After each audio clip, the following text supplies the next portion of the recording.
End of month ngayon, alam niya na sahod day. Yung sahod ko, nakagano na, lipad na siya sa Pilipinas.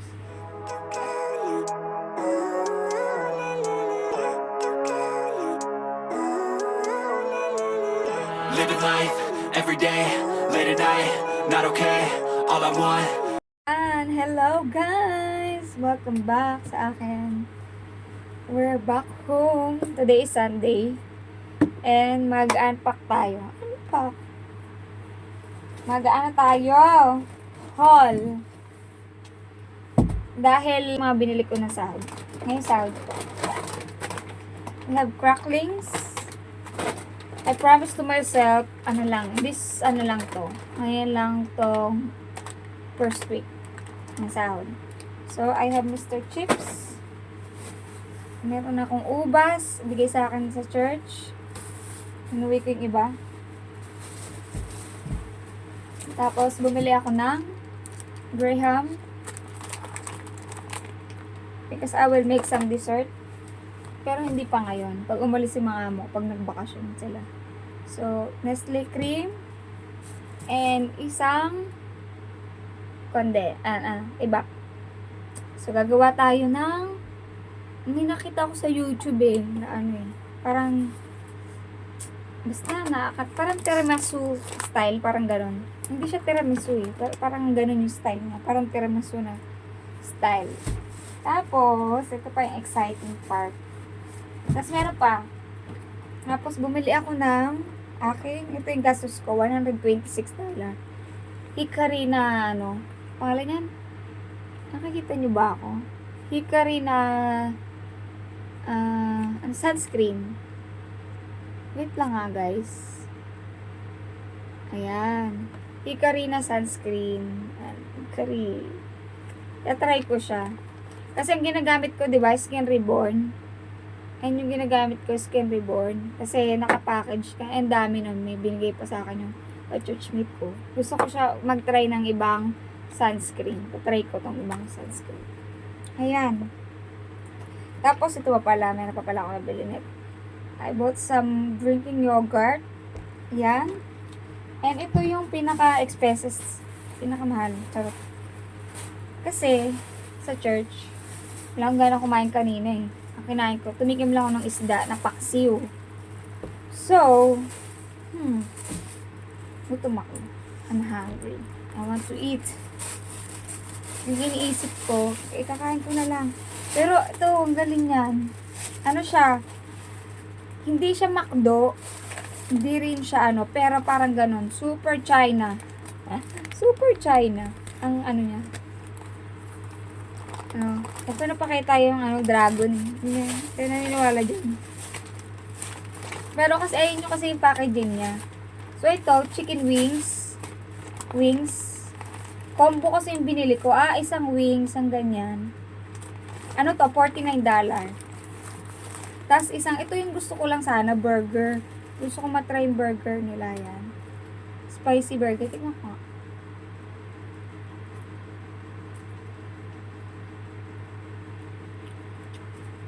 Dapat pala hindi spicy. Ako na. Tapos may drinks. Passion fruit. Ito yung kinainan namin ng ice cream nung nakaraan. Last Sunday at time. Sacha Changchuang. Hindi ko kasi nakalaman ko lang yung binibili na $5. $5 na ice cream na gano'n. Binilihan namin last week ate. Hindi ba? Last week kasi walang church, diba? Walang, may bagyo. Last week. Kasi ito, tapos may french fries pa siya. Ganyan na siya. $49. Ang tagal ko nga lang nag-antay. Pero itong price nila, dito, parang siya, may ibang flavor, ibang seasoning, may seasoning siya na parang may curry. Ayan. First time ko umorder ng combo. Ito, passion fruit. Kasi okay din. Kasi natitempo ko mag milk tea. Pero bawal akong milk tea. At least ito yung partner niya. Ito kasi walang pangalan yung plastic eh. Mas ayan. Ito kasi yung ano niya oh. Ayan yung pinaka ano ng picture nila. Chinese kasi hindi ko maintindihan. Mas ayan. First time ko bumili ng ganyan. Yung nakaraan kasi pumunta kami doon. Natatakam ako sa ano sa mga manok nila. Sabi ko, try ko nga. Ngayon lang to. Nasula na. Kaya pambili. Kaya yan. New na yung drinks eh, no? Ala, ba't ganun ayaw? Ala. Uy. Ay, grabe siya. Ano ba yan? Masisira pa yung buhay ko dito. Talaga. Ayan. Mara. Ba't ganun?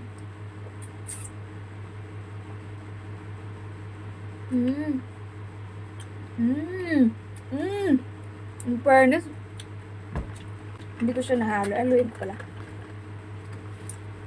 In fairness, masarap. May nata. Parang may pearl din. May pearl din.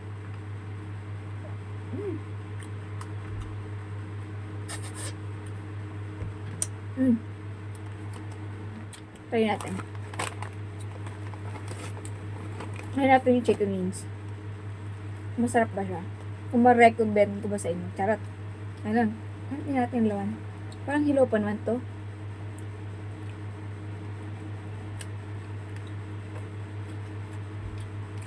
Ang tagal din ng tag ko na ito. Sabi ko lang, nag-backdo na lang. Maano lang yung breading niya. Okay na, ma'am. Okay na, ma'am. Sarap din. Sarap din. Fairness, masarap din. Ang compare ko ba sa McDo? Jollibee. Pwede panlaban. Yung price na ano lang siya kasi may weird siya na lasa na. Okay naman siya. Parang curry nga. Parang pagkain ng mga Indiano. Pero masarap. Tapos, ito yung ang gusto ko para yung tsura niya. Ayan, chicken. Ano tawag dito? Chicken burger yan. Ayan. Nakita niyo yung ano, di ba? May meat. Yung kinagatang kanina.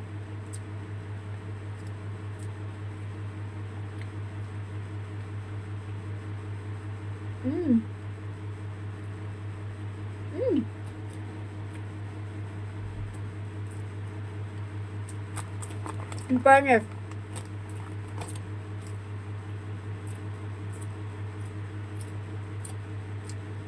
Solve. Tagal kong hindi nag-ano. Wag to.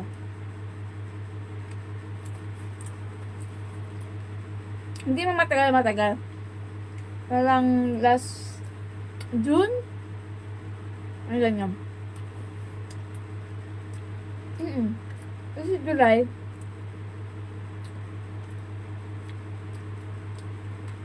June na.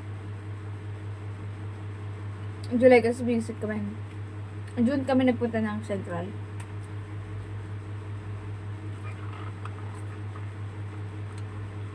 Ayun, kain niyo yung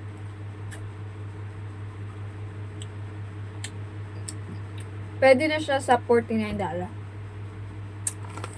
Ang isip ko nga, parang ang mahal. Kasi lang sa McDo, burger price, sa to, drinks lang. May chicken lang. Ka $49. Lala.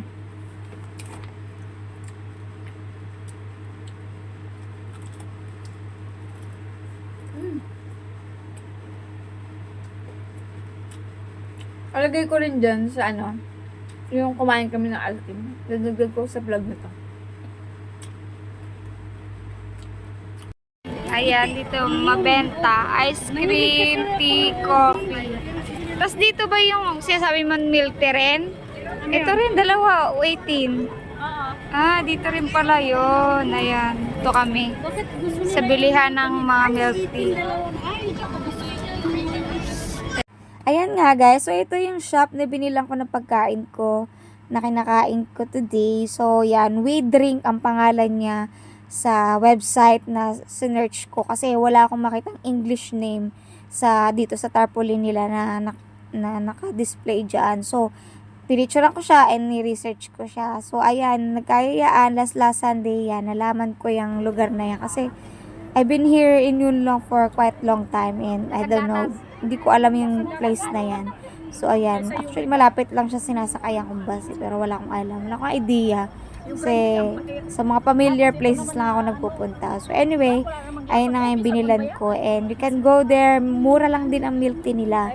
2 for $18.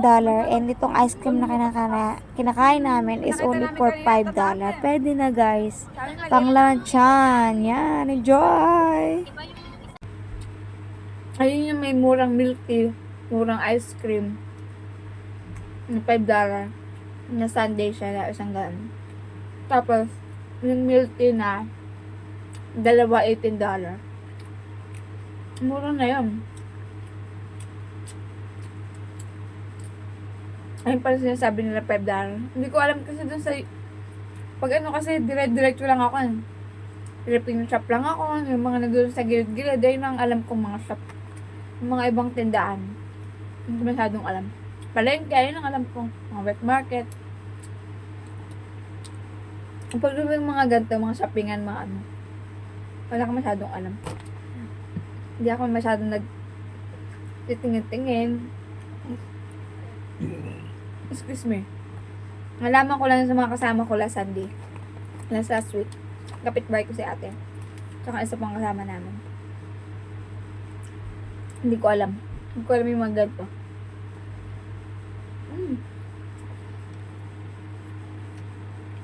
Ang sarap. Buti spicy.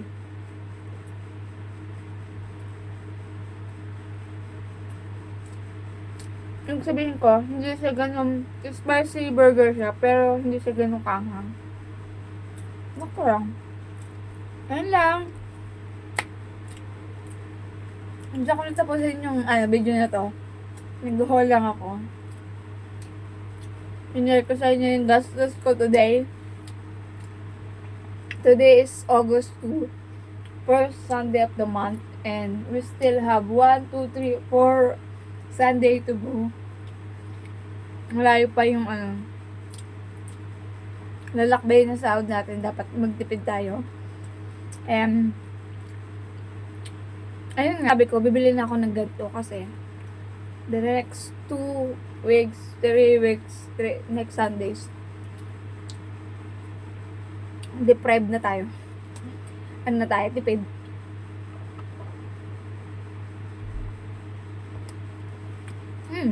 Ngayon lang ako nakatikim ng passion fruit na drinks.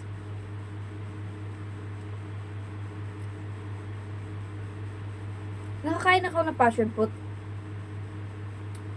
Pero yung drinks, hindi pa. Ngayon pa lang. So anyway, i-end ko na yung vlog dito guys. Thank you for watching. Kung kaisa ko kayo as a FW na every end of month is lumilipad na yung sahod.